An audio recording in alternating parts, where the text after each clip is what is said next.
Жаным минем, матурам. Чё? А может приготовишь?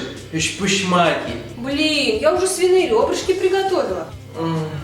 Айнур, Христос воскресе! Валейкум ассалям.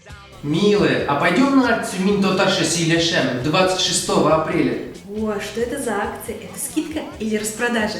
Да нет, это концерт. Там будет крутая группа Гауга. Вот, послушай. Румынский рок? Прикольно. Милый, а почему ты не говорил, что хочешь стать бизнесменом? С чего ты решила? Да ты просто сегодня всю ночь во сне повторял «маржа, маржа, маржа, маржа». Ну вот я и подумала. Шунды курканыш тыш курдым. Синшул тыште татар тыгалидин. Ты опять на своем? Аделя, ты чё? Айнур, хватит меня уже так называть. Меня что, родители зря Тамарой назвали?